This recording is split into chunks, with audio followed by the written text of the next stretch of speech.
You're now live. Okay, get down that warning light. Okay, thank you. We are now live. I'm going to call the meeting to order. This is Senate Finance on January 28th. And today we have three bills. No, two. We had Senator Westman in last week because he had a whole new taxing structure. We've got three bills proposing various things with the cannabis taxes. And for the information here and for everybody that's emailing me, the actual cannabis bill, because it is a fee bill, is in the House. And we're just going through the Senate bills so that we have them under our belt when the cannabis bill comes to us. So we aren't going to be making any final decisions. This is an informational, so when the bill comes, we're ready to go. So Senator White, you have brought us S-152. And why don't you tell us what your proposal is and why it's a good proposal? Right. You made well, it. It is a good proposal. And I would say that we've talked about this for a long time. The Senate, when we originally passed the cannabis bill, the Senate passed something very similar and it was not accepted by the House. So I've actually upped the ante here a little bit from what we passed before.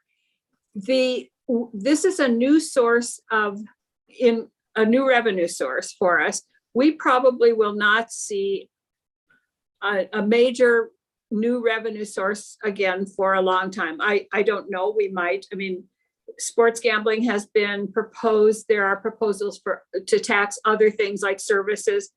Right. But we know that this is going to be some kind of a revenue source. We don't know how much because there have been different projections made by the Cannabis Board and JFO. So they're all over the board.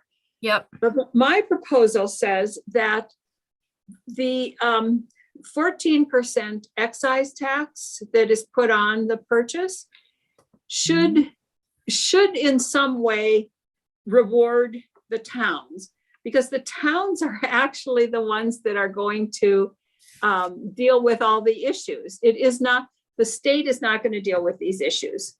It is the towns that are going to look at zoning bylaws, commercial licenses, all kinds of things. And the way it is right now is that the only benefit the towns get out of this is that they can give a license or a permit to a local establishment, much the same as they would to a liquor establishment.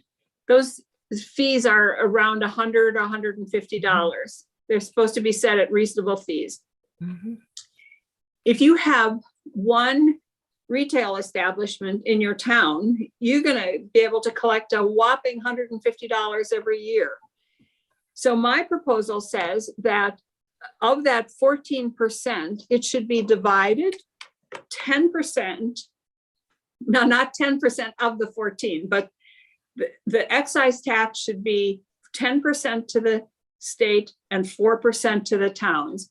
The 4% to the towns would be divided up in a way that would be established by the Cannabis Control Board with the input from their advisory committee, which is made up of people from many walks of life, including representatives from the municipalities. So I feel very strongly that our towns need to be able to benefit by this new revenue source. And I do not understand why we balk at letting them share in any profits that come, because it's the towns where all the establishments are going to be located, and they're the ones that are going to have to deal with, I don't know what, zoning issues, increased traffic, whatever the issues are that are raised. And I know that there was a statement by JFO that they didn't see any impact on the towns. And I don't believe that for a second, because I think that if there is any impact at all, it's going to be in the town, at the town level, because that's where all the action is going to happen. So I don't know if you have any questions. Pretty clear, Senator Bray. So I'm curious, Senator White, we have so many different kinds of businesses and they come in and they do have an impact. You know, if you put a new gas station, it can alter traffic patterns or, I mean, just like you can dream up any kind of business. And what is it that seems so unique about this one that we would get into a revenue sharing agreement? I'm not opposed to it. I'm just trying to better understand it. Because the state does not control where gas stations are put. The state does not necessarily benefit by a new gas station or moving a gas station from one place to another place or from one town to another town. If there's a new business, the state would benefit by a corporate tax or a sales tax, if there's a sales tax. And remember here, there is an additional sales tax on here of 6% that goes to after school programs. So none of that is going to the towns. But I think first of all, I firmly believe that there should be more revenue sharing with the towns to begin with, because the only way they have of generating income is through their property taxes. Unless they do a 1% sales tax or local options tax, but that is their only way of generating revenue. We have lots of ways of generating revenue at the state level, and this is a new revenue source. So I believe that it is proper that we should be sharing it. And you're right, new businesses coming into town are going to make changes, and there are some businesses when they come into town that have to pay impact fees. If we need to extend the sewer line, or there's going to be an increased potential for fire, we need to buy a new fire truck, those kinds of things. So those are impact fees, but I'm not talking about impact fees here. I'm talking about sharing in the wealth. That's okay. And one other quick question to follow up. So you mentioned it already, the local option tax. I don't know how many towns have gone ahead and added that, but that would be another way of addressing revenue, not only for this, but then it would be broader than that. Have you thought about that as an adequate remedy? No, and they could do that, but that would only impact a retail establishment. You can't. There are many licenses here. There are grow facility licenses, farm licenses, production licenses, processing licenses. There are different kinds of licenses that those establishments will be in the town. A local options tax would only impact a retail establishment. So if you had a town that had 5 grow facilities, but no retail, doing an impact fee, a local options tax wouldn't help them, because there's no sale there. Sure. Okay. Well, so thank you. That's helpful. I'm not sure what impact 5 grow facilities would have on that town, but I still take your point in general. There's a new revenue stream, and you're feeling like it's appropriate to share it with the towns that are going to be the source of that revenue. Right. And I guess my question is to reverse that, flip that question, is what impact is 10 grow facilities in the state going to have on the state? If it doesn't have an impact on the town, it certainly isn't going to have an impact on the state. Right. Well, this is why you always beat me at puzzles. So, okay, I'm stopping now. Okay, any other questions for Senator White? Senator Sorokin. I'm sorry I was late, Madam Chair. Where are you today, Michael? I'm in Portugal today. Okay. So just following up on it, because I didn't hear some of the beginning testimony, but it jumped to my mind, how do we treat bars and the revenue? A new bar comes to town. What revenue is collected by the state in that case, and what revenue is collected by the towns? License. Well, the town can issue a license fee, and the state would get rooms and meals, Meals, yeah, meals tax right, yeah. out of it. Is there revenue sharing on the meals tax for alcohol? No, I don't think so. And I don't know, but I guess my position is if we believe that this is going to have an impact on anybody, the impact is going to be on the towns, not on the state. Okay. If we don't believe that there's going to be an impact, whether we believe that or not, this is a new revenue source. And one of the arguments that was given to us in the conference committee, because remember, the Senate passed that it would be split 12-2, that the 14% would not go all to the state, the 12% to the state and 2% to the towns. That's what the Senate voted on last year.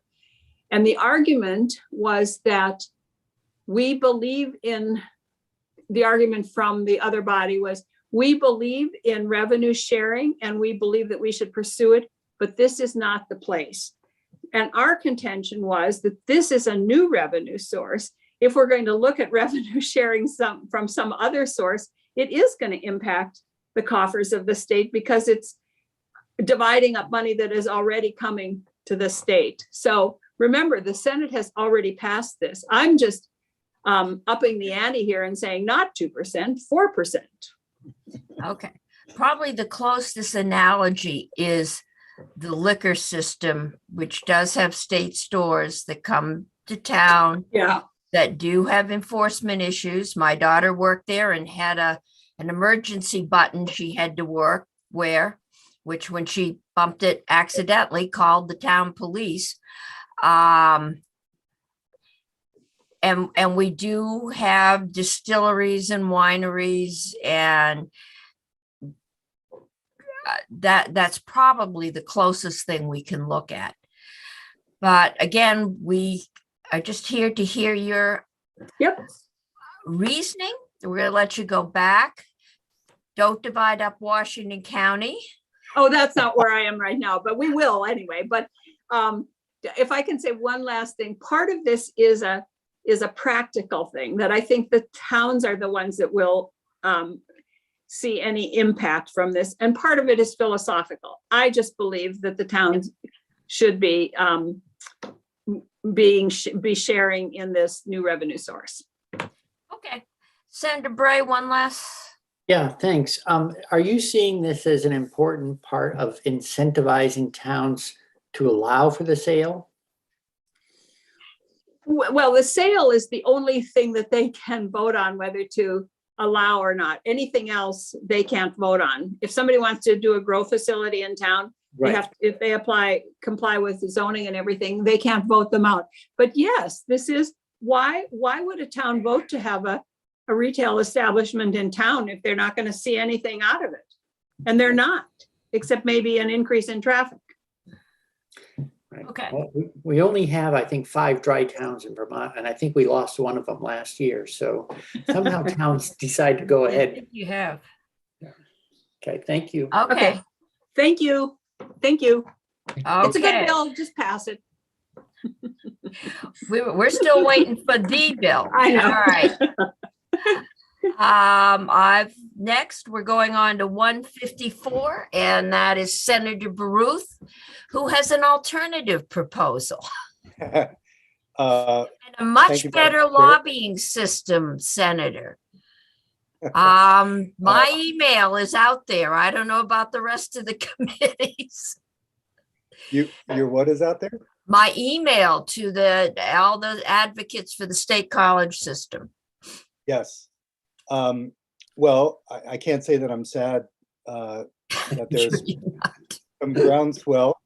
Um, Thank you for having me. And I will be, I think, fairly simple and fairly brief because it's not a hard concept to understand what S154 does. We have already committed, as you know better than anyone, 30% of the revenues, the excise revenues. That was sort of an agreement with the governor in terms of signing it. So that commits it to substance abuse prevention and after school programs. That left 70% of the revenue. For some years now, when I was chair of Senate Education, I have been advocating for the bulk of the proceeds to go to the Vermont State Colleges. And I know that the state always has many places where it can spend its money, but what was happening with the Vermont State Colleges seemed to me of another order, an existential crisis where we were at one time a couple of years ago looking at losing 3 of the campuses, nearly half of the established system. And were that to happen, I think we would all be guilty of a certain kind of neglect. So I'm delighted to say that the legislature stepped in, stabilized the Vermont State College system. Now a transformation there is underway, but as you all know, it's been very expensive. So with this year's appropriations, we will be into the hundreds of millions of dollars that we have put in to stabilize the Vermont State College system and to keep alive those 3 campuses. So my thinking is twofold. One is that traditionally in many states, there has been an implicit or explicit philosophy that vice tax money flows to education, flows in the words of California's lottery slogan, kids win too, flows to education and things that will help the next generation. So that's half of it. The other half is that we are going to hit a cliff very soon, within a year, where our historic appropriations to the state college system will either have to continue or they will experience a rapid decline in revenues from the state.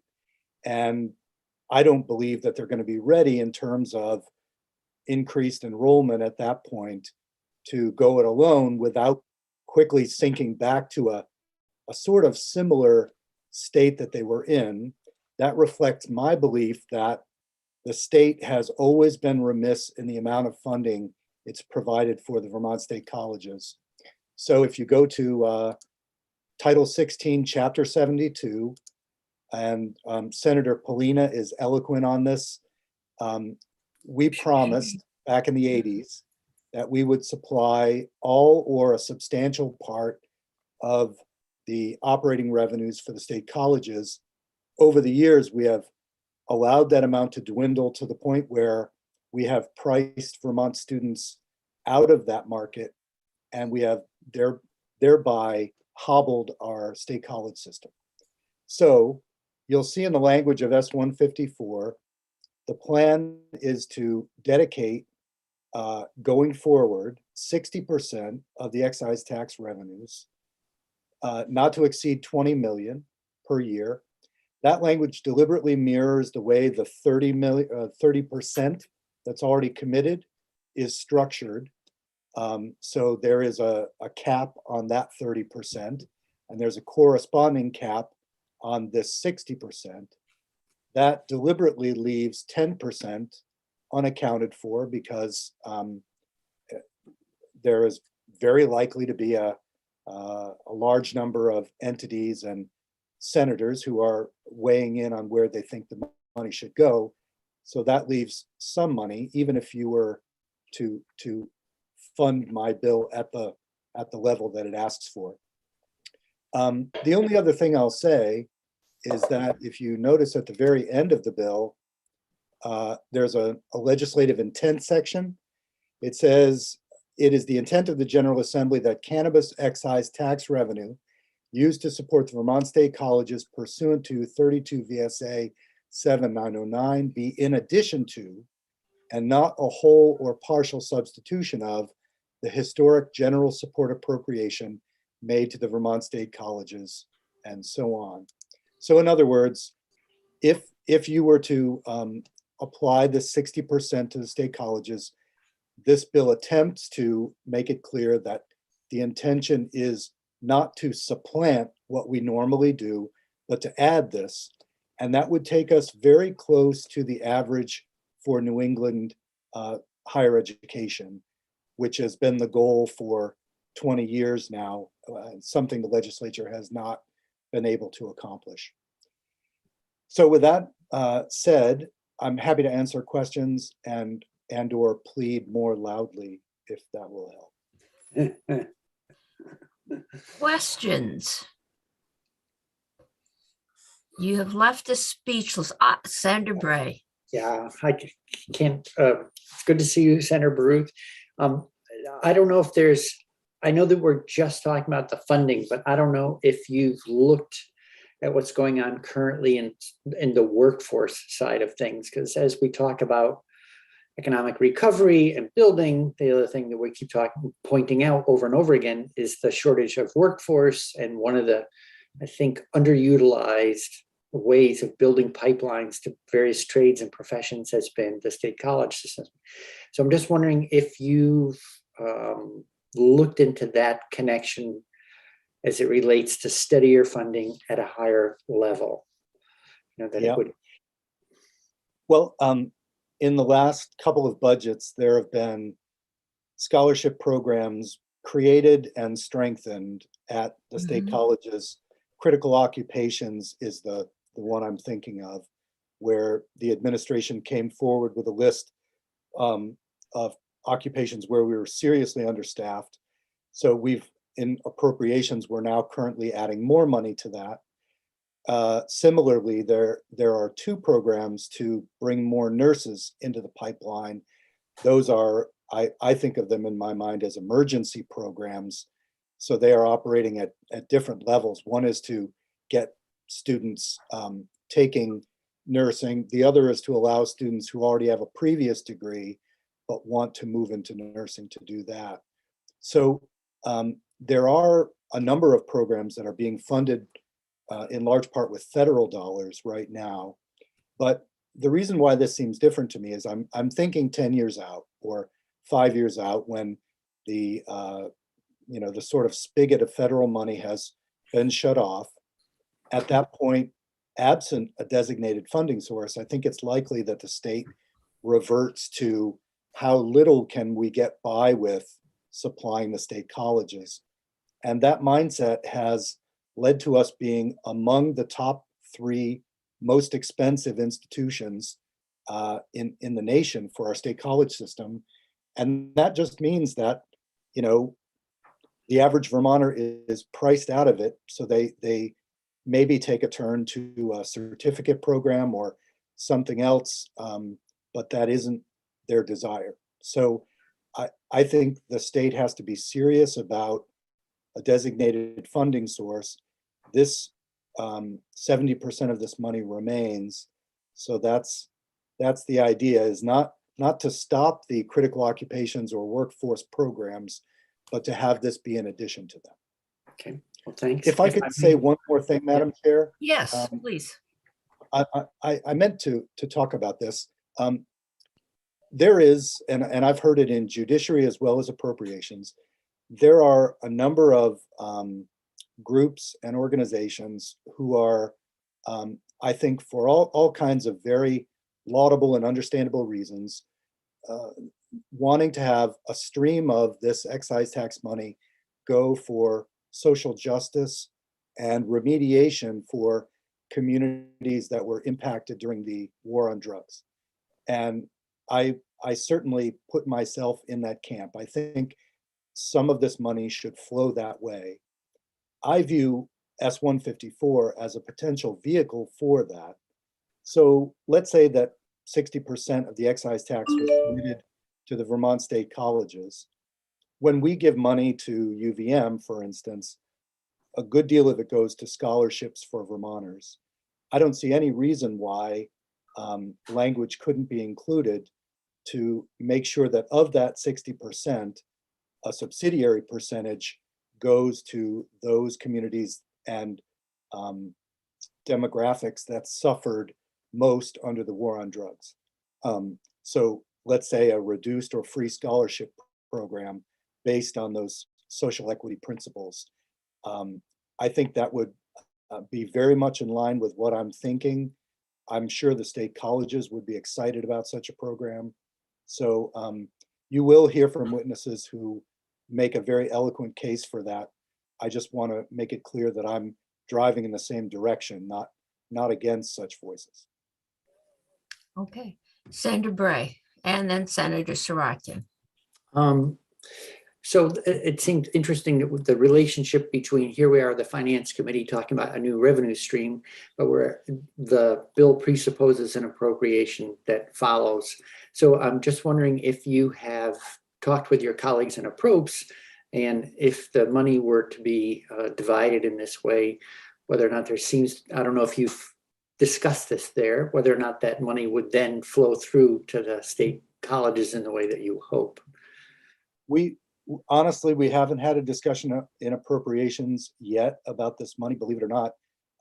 Senator Sears is obviously central to the push for the bill, and he sits on appropriations. So I knew that both money committees would have to grapple with it. So S-154 was put in to help the conversation along, but we haven't discussed it in appropriations.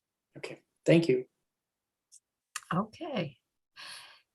I had Senator Sarakian and then Senator Brock. Thank you, Philip. I'm a little concerned by the language at the end, and as a appropriator, I'm wondering if you have similar concerns. We could put intent language in we want and we can get around it, but one of my concerns, if we start down that path, is that those dedicated revenue sources that come in the future or that already exist that don't have that language could be viewed as, well, if you don't have that language, then we can substitute this money for base funding as opposed to building upon it. It just becomes very tricky, that kind of language, especially sitting on the appropriations committee. Do you want to be tied to language like that for one program and then face it again in another program, and then we start a precedent here, as opposed to saying what we mean for the year we're in, and then what happens in the future is subject to the next legislature? Yeah, it's a very fair point, and it's one that I discussed with Ledge Council at some length. The worry obviously being that people would say, oh, okay, great. We'll plug this source in, and then we will stop providing the 30+ million per year that we have been providing to the state college system. And in effect, they would experience either a reduction or a wash in revenue. But I fully take your point. If it were the committee's pleasure to remove that language, having the concern that you do, I think that might be the safest route. In drafting the bill, I erred on the side of trying to make it clear my intention, and that was the only way I could think of to do it. Well, you could also just appropriate it in the Appropriations Act, at least for this year, anyhow. Yeah. Yep. Okay, I've got Senator Brock and then Senator Pearson.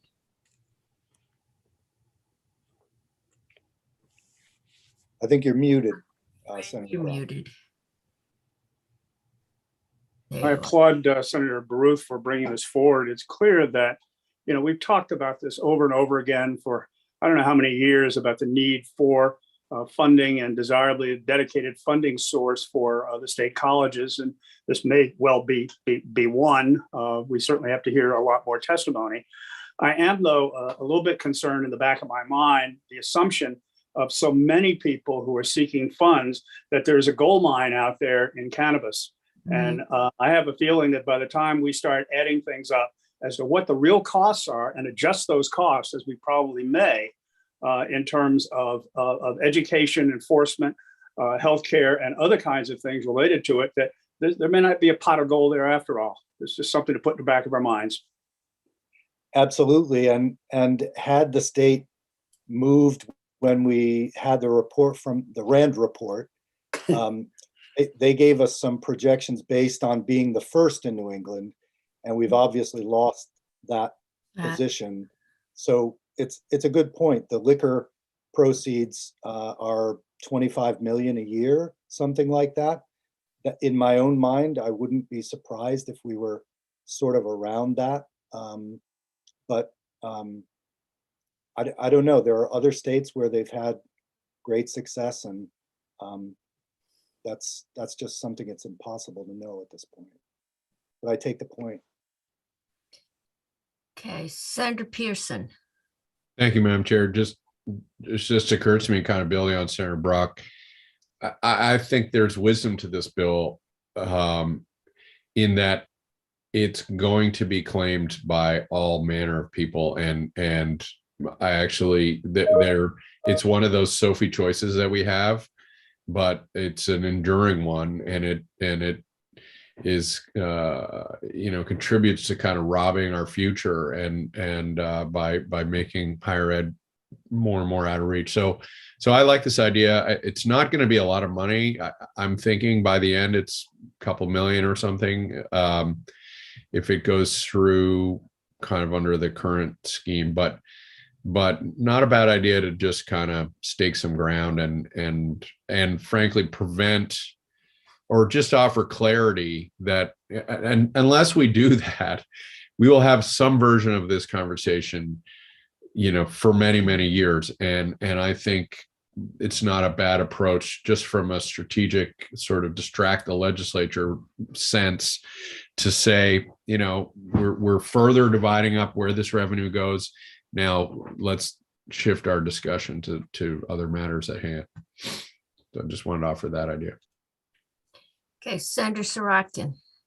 I'm always in search of win-win situations, and I'm not up to speed fully on the bill, not this bill, but the underlying law, in terms of, I assume there's a dedication of revenue funds for things like abuse and prevention and education and things like that. I hope that's fully taken care of in the first instance.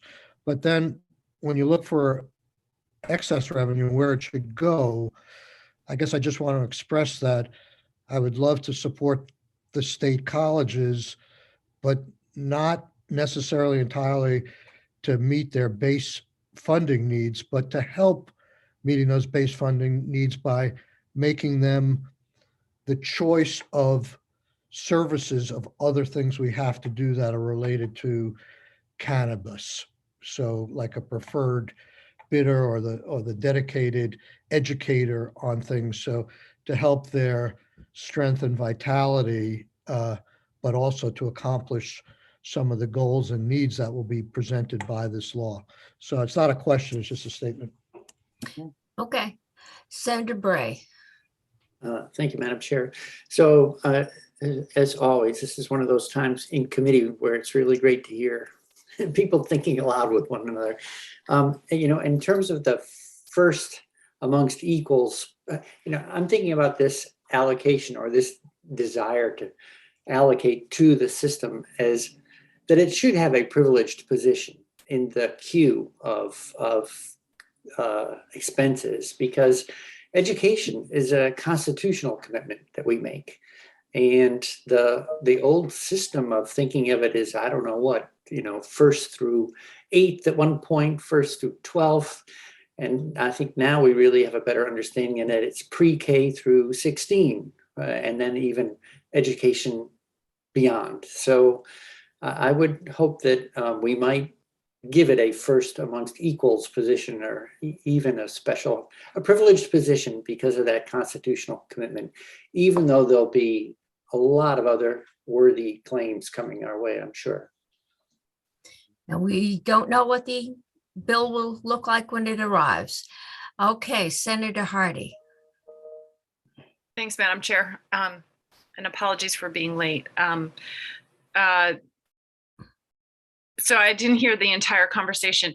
I am, as Senator Bruce well knows, serving together on the Education Committee, I'm hugely supportive of the Vermont State Colleges and tried really hard to get some bills passed about scholarships for free tuition for state colleges and CCV, and find lots of different ways we can support the state colleges. And in like theory, or even more in theory, more in practice, I support this bill of trying to get ways to fund the state colleges. I guess more it's in the interest of thinking out loud about things. I just have a real problem with the way that we like cut up all of our funding sources and designate them. And I think it leads to problems with our general fund down the road. And is one of the things that has been mentioned by auditors and rating agencies, that we divvy up our funds into such small little sub funds that our general fund is actually smaller than it should be and could be, especially when you compare it to other states that don't divvy it up in such small chunks. So not a specific issue for this bill, but for a like broader issue for the way that we budget. And I would much prefer to just say, let's give $20 million more, or even more than $20 million more to the Vermont State Colleges, and put it in an appropriation and have it come from the general fund, and have all of our revenues go into the general fund, not excluding the education fund, but, and have a much bigger general fund instead of divvying it up into these small categories. And I don't know if I'm explaining it well. I've had kind of a crappy day, but I just feel like it was sort of on the big picture of how we budget. I get frustrated by that. And so nothing against this particular bill or this particular funding stream or anything, just in general. But definitely want to find ways to better support the state colleges, and appreciate your efforts, Senator Bruce. Yeah, and if I could just comment, I agree with what you say.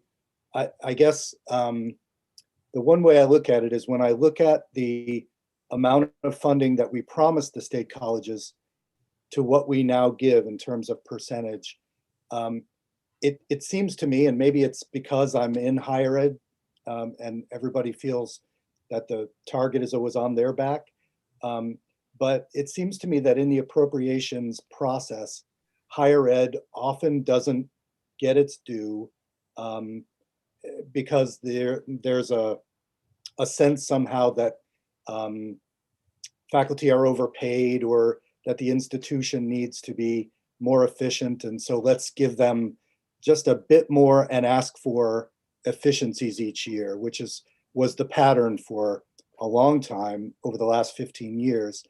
And so I worry that, a lot of work would get done in the state college system.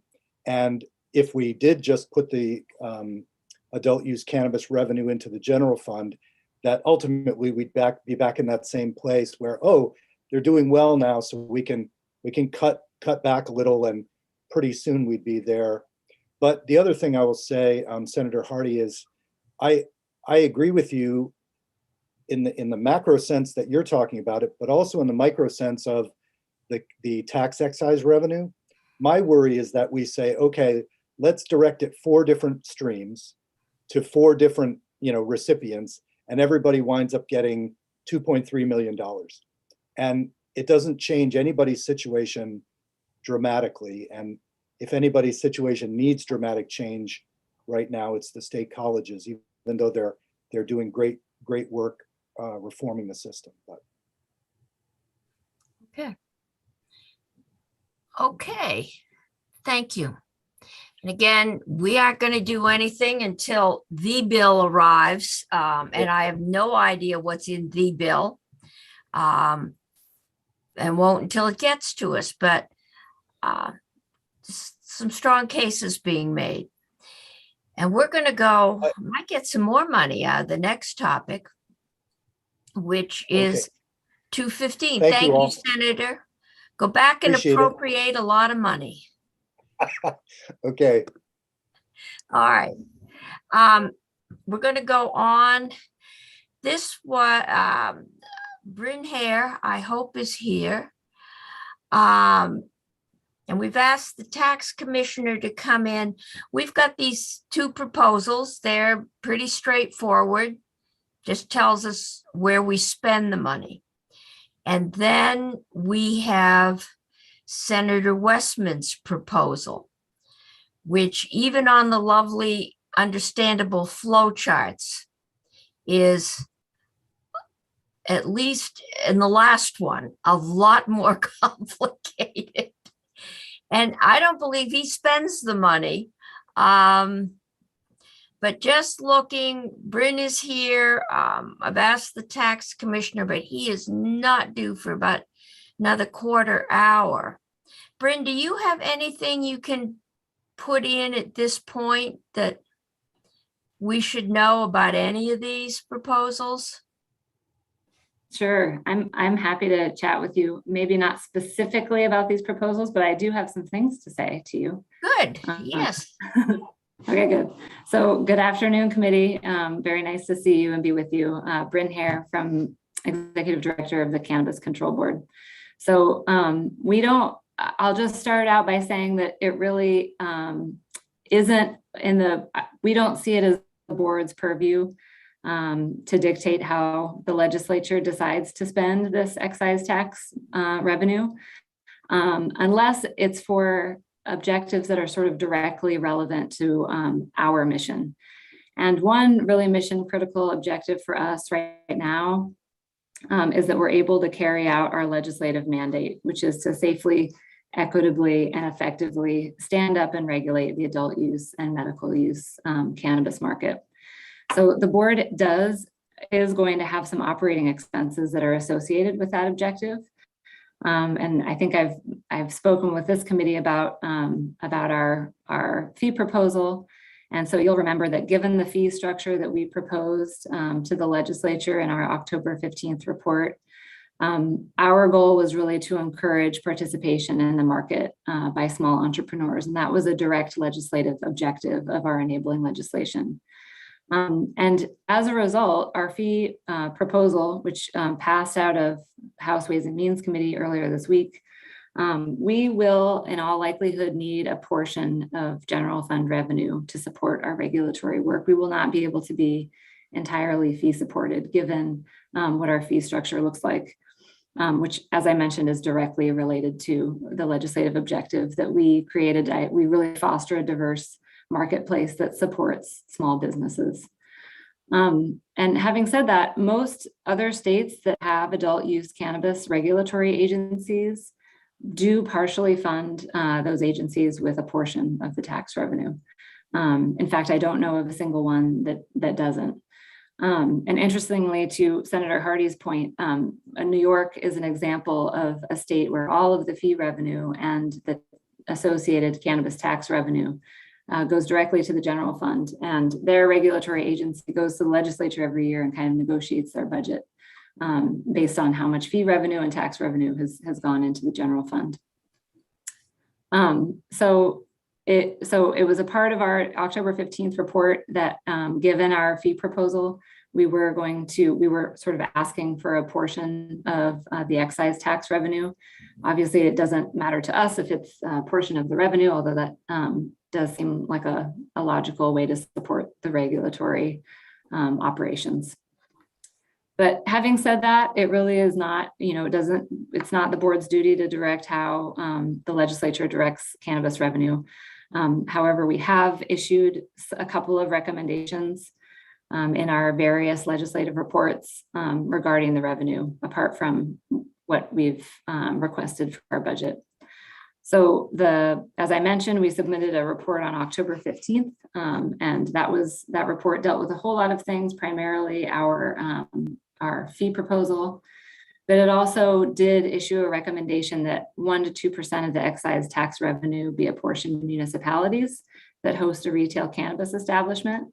And really the rationale behind that recommendation, which really was generated by the work that the board did with its advisory committee, is that the proper functioning of the market of the adult use market in Vermont is really going to depend on towns opting in to retail cannabis so that there can be a geographic distribution of these establishments across the state. And not only that, but also that the towns that host a retail establishment have a good working relationship with that establishment and all of the local cannabis establishments that municipalities are going to wind up hosting. So it's the board's position that that kind of revenue sharing would encourage local authorities. First of all, it would encourage towns to opt in to host a retail establishment. And it would also encourage local authorities to work in collaboration with cannabis establishments in the application process and in the local zoning process and in the ongoing operations of those businesses. And apart from that recommendation, the board has submitted one other report that contained a recommendation regarding the excise tax revenue. And that was our January 15th report that was submitted to the legislature that dealt with a number of issues that the legislature asked us to weigh in on.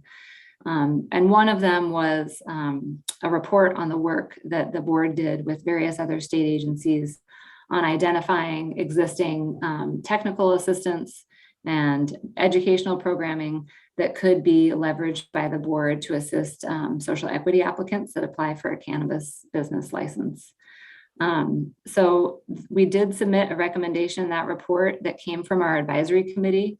Our advisory committee really dug into the issue of how the board's work could support providing this technical assistance to social equity applicants. But they also dug into what other states are doing with their cannabis tax revenue to kind of begin to repair some of the harm that failed drug policies have really had on communities of color. And so they dug into that issue, our advisory committee did, and felt that there really should be some community reinvestment that a portion of the excise tax should fund. So the recommendations in that report were that, first of all, there's a cannabis business development fund, which was created in Act 62 last year. That has a $500,000 appropriation in it. And that fund is dedicated to providing loans and grants to social equity applicants that are applying for a cannabis business license. And it's our position or it's the advisory committee's recommendation that because that fund, that $500,000 is really not adequate funding to provide any kind of ongoing meaningful economic support for social equity applicants, there's a recommendation that we allocate a portion of the cannabis excise tax revenue annually to that fund. And the advisory committee's recommendation was 5 to 10% of the cannabis excise tax revenue be dedicated to that business development fund. And one other recommendation from that report from our advisory committee was that as is being done in some other states, the legislature could create a community reinvestment fund to funnel cannabis excise tax revenue to communities that are disproportionately impacted by cannabis prohibition and allocate a percentage of that revenue to the fund annually. And this really came from the idea that not all individuals from communities that have been harmed by prohibition necessarily are interested in participating in the adult use cannabis industry. So reinvesting some of that revenue into those communities would be kind of a more comprehensive approach to mitigating some of the harms that were caused by disproportionate criminal legal enforcement of cannabis prohibition. So it was the advisory committee's recommendation that 20% of the excise tax revenue be dedicated to that reinvestment fund. So those recommendations are contained in our January 15th report, along with many other recommendations that the board was directed to provide. But with that, I don't think we have anything else to, we don't really feel like we need to weigh in otherwise on how the legislature decides to direct that revenue. Bryn, it's also been proposed that we set up an excise tax at the wholesale level. Thought being that small growers might be disadvantaged. And that, was there any thought given to doing something like that rather than Yeah, so it has been kind a of down priority. the stream? So it really has been a priority of the board to figure out ways to support small cultivators and otherwise just small entrepreneurs that are interested in entering the market. From the outset, that has been a priority of the board. And I think you'll see it reflected in our fee proposal and also in our proposed regulations. The goal really is to remove barriers to entry and to support these small businesses that want to join the market. Having said that, you know, it is not a part of our work to figure out what How to do it? how to impose taxes to achieve that end. Okay. Questions, committee, discussion? Senator Bray. Hello, Ms. Hare. Good to see you again. I have a question about sort of like a cash flow question. You know, it's like I'm trying to remember. I think the legislature made an appropriation up front because you need startup money, right, to get going, and then we're going to have these revenues coming in from the program itself once it goes live.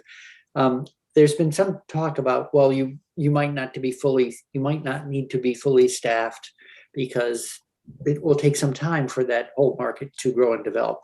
But I'm also thinking that there could be a lot of demand on your department, less as a regulator and more as almost a technical assistance group to say, here's the regulations that apply.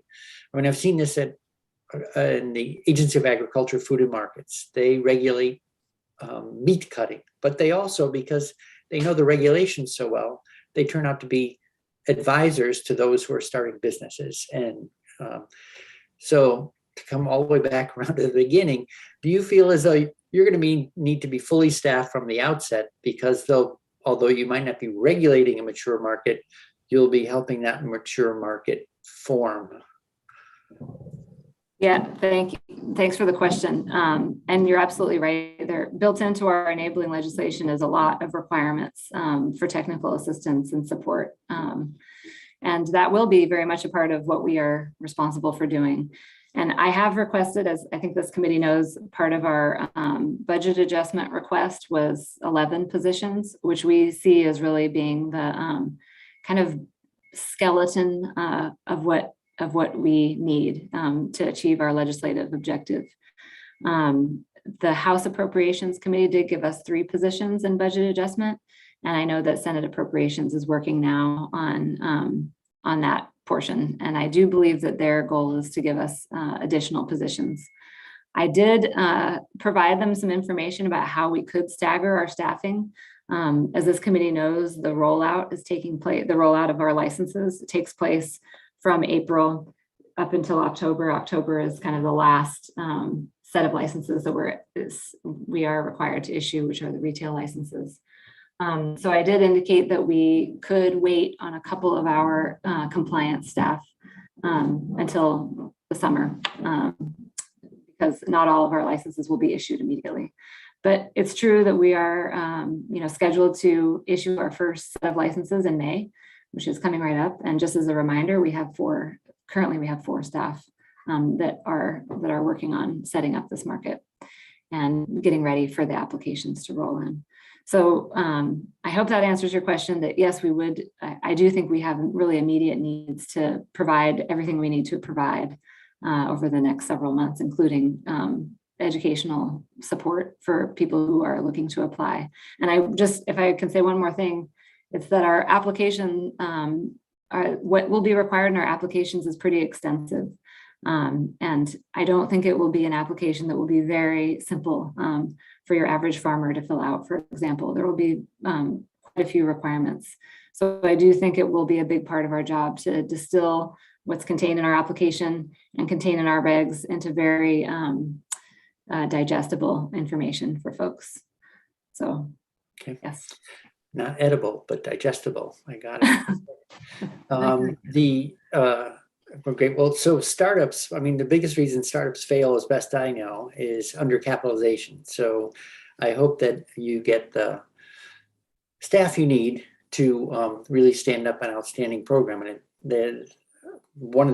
I know we're not the first mover on this, but it does seem to me like there's been so much good thought that we're going to have a really strong program in the state. So thanks.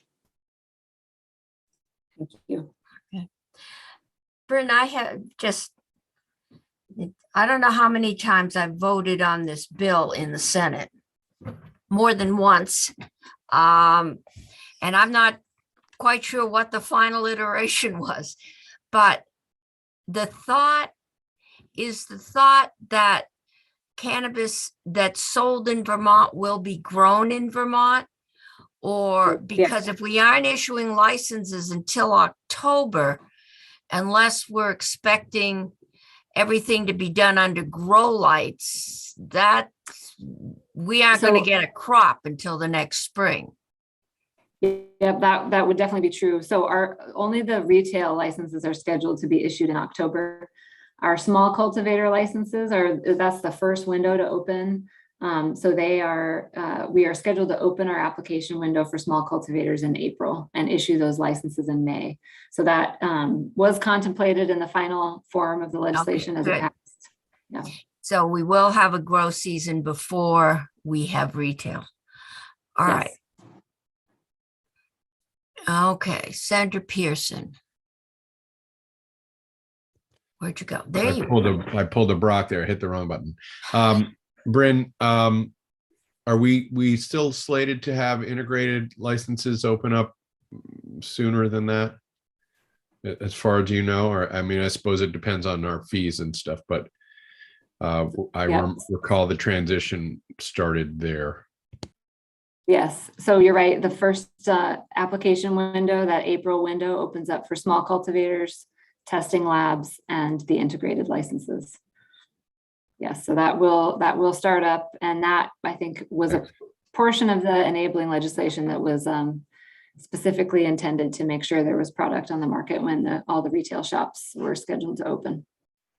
Okay. And revenue in FY22, if I recall, that was part of it, was to only have to front your money so far for the operation. Yep. Okay. So you're kind of agnostic as to where we put taxes. That's the word, except for my first point about just that I don't think that we will be able to be fee supported, and just to remind everybody about that. Right. Yeah. So don't spend all the taxes, because you're probably going to need some of it,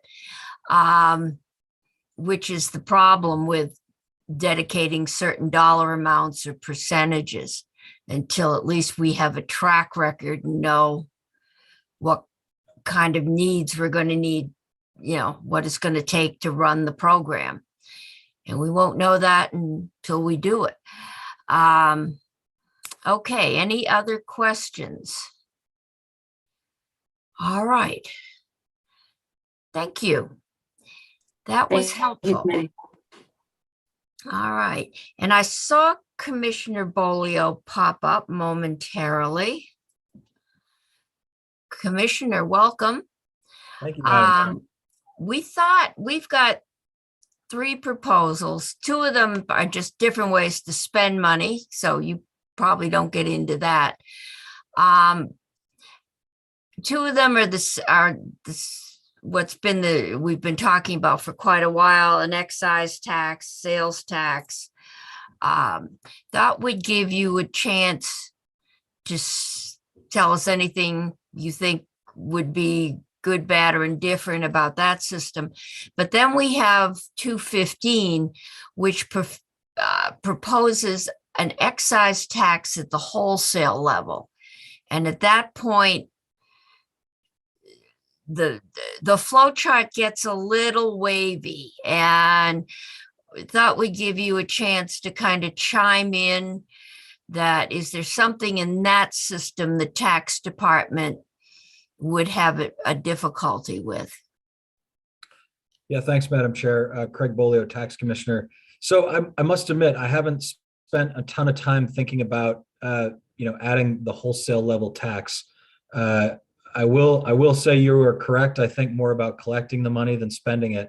I guess I'd probably have a number of questions, and maybe you Good. folks have heard from stakeholders about answers to these, but I don't fully understand what the purpose of adding the wholesale tax is. Is it just because we want more revenue? Is it to entice a kind of behavior? I couldn't suss that out just from the bill.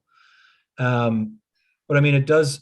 I mean, one, we are about to stand up the sales tax and excise tax as it is today. So as a tax administrator, I don't love a last minute swap to the structure when we're about to launch. But two, I'm just trying to get a sense of why to add another level for the tax. It also seems to have a different tax base if you're vertically integrated, then your gross receipts tax is on your retail price, but a wholesaler is on their wholesale price. I'm not an expert in this area, but I would wonder if the committee's heard from stakeholders about how that will affect the market getting stood up. The only ones, the person we've heard from is the proposer. And that was Senator Westman. And committee, see if I remember this as you remember it. The thing that triggered him to start thinking was the sale of so it was the medical marijuana, which is an integrated business. For $25 million to a company from Toronto. And that made him think there were going to be some big players in this market. And he was looking at trying to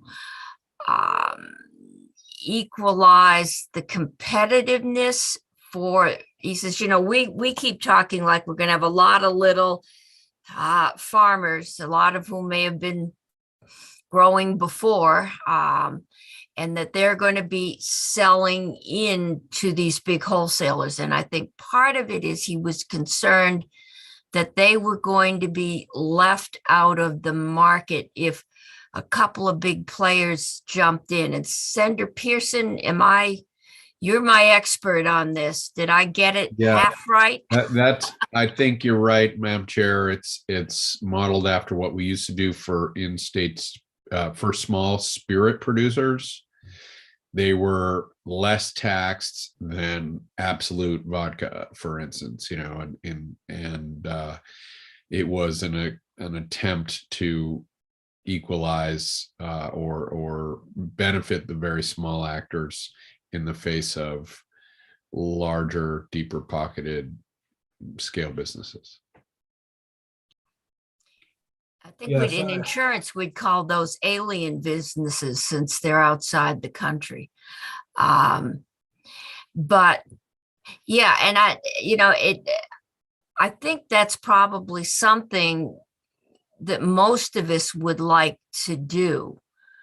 I'm not sure if this is the right way to do it, but that, if the tax department could put their collective thinking to it and just give us some feedback. We're not going to do anything till the bill arrives from the House, so we have some time. Yeah, and I must admit, Madam Chair, I'm not sure that we would have the expertise within the department to know how that would impact like the new industry for that. I would encourage the committee to talk with stakeholders on that. I mean, the governor, as this committee is very aware, is not a fan of new taxes. So Right. I would imagine that he's not eager to enact this. Yeah, I would just need more info about how it Okay. might achieve those goals that were just laid out. Okay, maybe we'll have asked the proposer if he could talk to ACCD or some other folks while we're waiting for Bill to figure it out, if we can do it. Can I ask a clarifying? Is Yeah. the bill written now? Apologies that I didn't suss this out on my own before, but is the bill written now in such a way that if a medical provider also branches into the recreational space, that they'll pay the gross receipts tax on all of their sales, including the medical sales, or just the portion that are recreational? Just Okay, the so- recreate. I'm watching Senator Pearson. Yeah, we don't we don't intentionally double tax people. Right. So yeah, I think if we're going to do it, since the beginning, the thought has been that this should be a boon to Vermont agriculture, that the small guys, many of whom apparently have been growing for some time, should be encouraged to get into the legitimate market and trying to, this was Senator Westman's attempt to kind of make it easy, I think probably to put more of a penalty on the big guys that may come in, set up a big indoor grow factory, grow, test, manufacture, and sell, similar to what the medical marijuana folks may do now. They're an integrated program. So it looks like we need to do some more work on this. We thought we'd start at the top and work our way through it. Senator Pearson. Madam Chair, you keep referencing the bill. Is that the fee bill? Yeah, there is. I asked just for clarity, because I assumed stupidly that one of these three bills that we got would have the proposal from the Cannabis Board, and they don't. So just in trying to limit my panic on what we have to get out this year, I checked yesterday, and the cannabis bill, which is the fee bill that this would go on, I believe passed out of Ways and Means. It is in the House. And so so we have some time to work through this, and then we'll attach it, change it. We'll do what we usually do to a House bill. But apparently, I don't know if it's going anywhere, if it is simply a fee bill, or if I assume there's taxes attached, but we'll know when we get it. I did not weigh in on that bill, Madam Chair, so I'm not sure if there is any tax impact in there. We didn't see it as the tax department's place. We really left that. Yeah. Well, I mean, most of it is the tax structure that's been talked about from the beginning. This was our one little quirk, and we thought we'd find out if there was any reason to start with that you just couldn't administer it, and just to give you a first run at it. But I don't love it, Madam Chair, right? Because we've just spent yes. a year to build up the existing structure. So I don't love sort of a last minute change as a tax administrator. Right. I'm really pulling into the back of my brain now, back when there was the Cannabis Advisory Commission as well. I mean, a lot of this was debated. What's the right level to tax it at? So I haven't waded into those waters for a while, but those are some of the questions that I have of why change the structure now. Okay, I just had this little notice pop up from Anthea. And it says she is sending us, and maybe all, the cannabis. It's a license fee bill, and there are and there's nothing on taxes in it. So it is a pure. So I will need to run down if the House is thinking of not taxing cannabis, which would be a real departure from past discussions. You mean the fees, right? The fees, taxes, there is simply fees. So I'll have to run down and find out if there is a companion bill with taxes and where that is. They may just want to move the fee bill out quickly so that the board can go about their business. and start issuing licenses in a couple weeks. Okay, Senator Bray.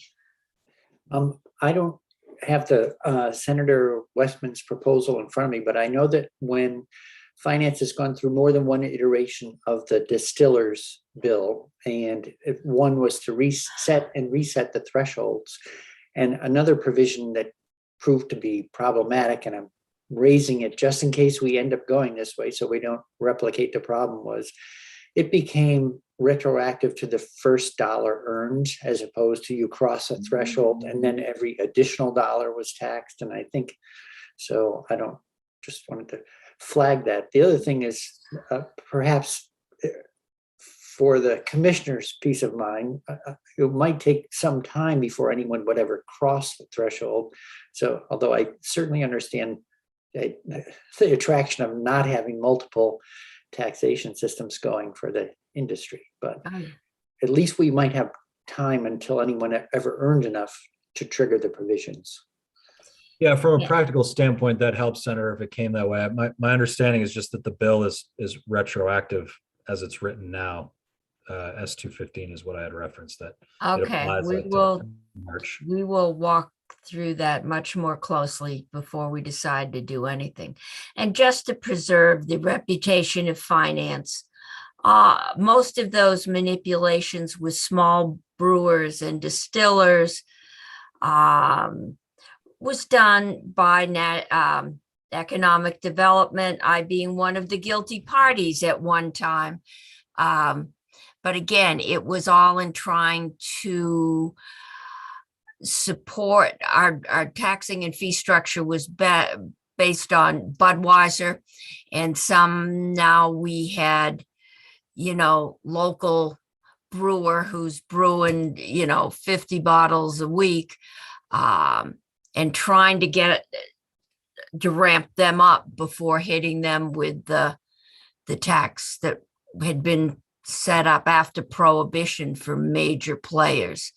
So, and we found out that our alcohol rules hadn't been really updated since Prohibition. I gather that Damien, who was with us yesterday, spent an enjoyable summer updating them. Senator Bray. Well, thanks for remembering why we were doing these things. And Yes. It's all part of trying to support value-added in-state industries Right. that have some sort of connection, a genuine connection to the state. And happily, from my point of view, that none of them have gone to replicating the sort of product line of the major producers. They've ended up sort of doubling down on being unique and local, and they haven't become a commodity product. They've become a value-added product. And I think that's always going to, best I can tell, that's Vermont's best play over and over again. So. Well, that's what we were hoping. So this is a new industry.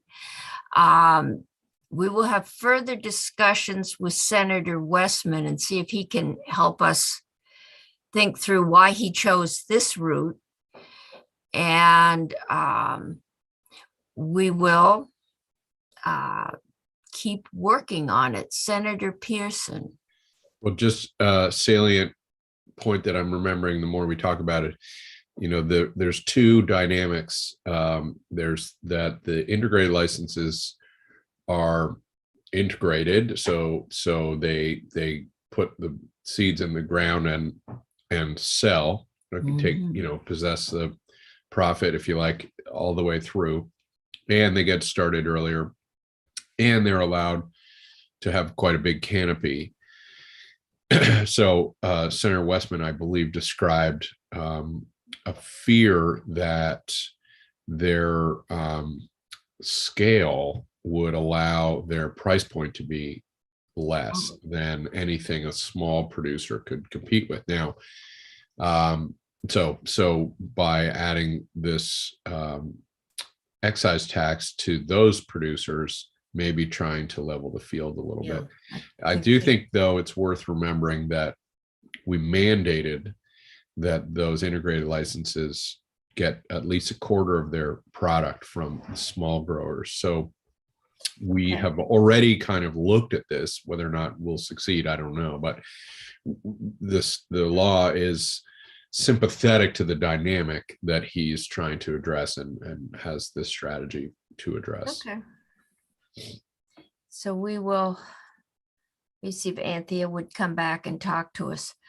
All right, because this committee has not dealt with cannabis very much, if at all, in the past. So that is new. Okay, Commissioner, we'll let you go contemplate the bills. If any red flags come up, other than we will cede the point that this administration, and I don't know of any administration who has liked new taxes. No one lets me do my job, but I've been looking for a sin for a lot of years to tax, because that seems to be the only thing that's viable, and we seem to have found one. And now the question is, what do we do with it? So I think we'd like to do what we can to protect Vermont growers and maybe testers and manufacturers, but Vermont-based businesses. And, anything that's in that tax structure you can think of that would be helpful, we would appreciate hearing about. Sure. Thank you, And Madam Chair. Nathan, you hear that we're talking about that would be absolutely, you couldn't do it, let us know. Thank you. Okay. Appreciate that. Okay, Be well. thank you. Committee, okay, Senator Bray. Quick question, Madam Chair. So you just used the word protect, and I'm just trying to check in on how we've, have we checked with Ledge Council on how actively we can support a local, in-state business without running afoul of interstate commerce. Interstate commerce, yeah, I think, There's a hand right away, all right? There's no interstate commerce in cannabis because of federal prohibition stance. there So you go. they're 100% local, and that issue is something we wrestle with all the time, but can't at this point apply to anything. Okay, related so to anything that cannabis. starts getting sold next fall has to be grown in Vermont this spring and summer. Great, okay. I knew Okay. there was something, but I forgot all about the weird situation that the feds have not dealt with this. Thank you. Yeah, I think so the analogy to the alcohol, because there wasn't at that time, maybe there is now, a dominant big company that we were trying to protect our small startups. And when we started, the distributors wouldn't distribute it because the big guys said, I'm not going to use you as my distributor if you're, helping these other guys become my competition. And it was a different market. It was a very mature market that they were trying to break into, and a very regulated one. Okay, so committee. We've got about 10 minutes, and I don't know, Faith, is anyone in the waiting room yet? No, I think it's time for you to take a break. Think we could use a 10-minute break? I don't think this is going to take more than 10 minutes when we get back. It's the merged market. And I think we can just vote on the language we're going to get. It's not a bill, just vote and ask that the Appropriations Committee officially ask the Appropriations Committee to add it to the BAA, and Senator Kitchell has informed me that she intends to do that. So we don't have to do a committee, or we're too late for a committee bill. We don't have to find a vehicle. It is going on there, and that's probably the best of all worlds. Wait, So I'm sorry, Madam Chair. What is going on, BA? Sorry, I thought This is the merged market, and they'll all be in 10 minutes. I'm going to give you okay. a 10-minute break, and then we'll go through it. Great. Thanks. Okay. Okay.